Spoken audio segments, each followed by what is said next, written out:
জামাত নেতা হিসেবে পরিচিত সহ উপাচার্য মোহাম্মদ শামীম উদ্দিন খানের মেয়ে সহ বিশ্ববিদ্যালয়ে কারো সন্তান, কারো স্ত্রী, কারো স্বামী, কারো হবু জামাই এরকম মানুষের নিয়োগ পেয়েছে। এটা আসলে রিপোর্টও হয়েছে অনেক।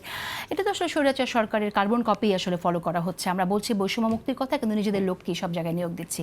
পরিবর্তন কি হলো আসলে?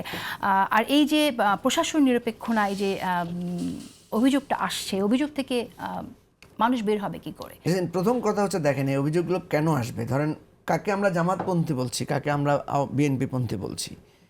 সমস্যাটা হয়েছে যে যখন ইউনিভার্সিটিগুলোতে ভিসি টিসি সব পালাই গেছে, এটা অতীতে কখনো হয় না এই সংকটগুলো।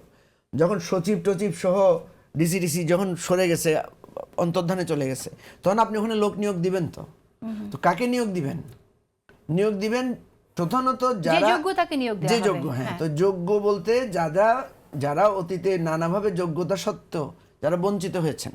তো যোগ্যতা সত্ত্বেও বঞ্চিত হয়েছেন কারা? বিএনপির লোক, জামাতের লোক। ঠিক আছে, সেই জন্য আপনি দেখবেন বিশ্ববিদ্যালয়ে কোথাও যদি ভিসি তো বিএনপির, কিন্তু আমরা প্রভিসি জামাতের, ভিসি জামাতের, তো প্রভিসি বিএনপির পড়েছে। এখন তারা এই জায়গাটা ডিজার্ভ করেন। এই জন্য সমস্যাটা এখানেই যে আপনি যখনই বঞ্চিত লোকদেরকে প্রমোট করবেন বা বসাবেন, তখন নিজ দলের লোক বঞ্চিত যারা হচ্ছে শুধু তারাই প্রমোটেড হবে বা ঢুকে যাবে। ব্যাপারটা এরকম না। যে আরেকটা জিনিস হচ্ছে যে ভিসির মেয়ে বা প্রভিসির মেয়ে বা ছেলে, সে যদি যোগ্য হয়, আপনি তাকে কিসের ভিত্তিতে বাদ দিবেন? এটা একটা রাইটসের প্রশ্ন আসছে। কথা হচ্ছে এই ধরনের অভিযোগ আসলে তদন্ত করতে হবে। তদন্ত করে, যেহেতু ইউজিসি আছে, শুধু এসব নিয়োগ প্রক্রিয়া আমরা জানি যে একদম পরিবারের ক্লোজ লোক থাকলে তারা নিয়োগ বোর্ডেই থাকে না, থাকা উচিত না।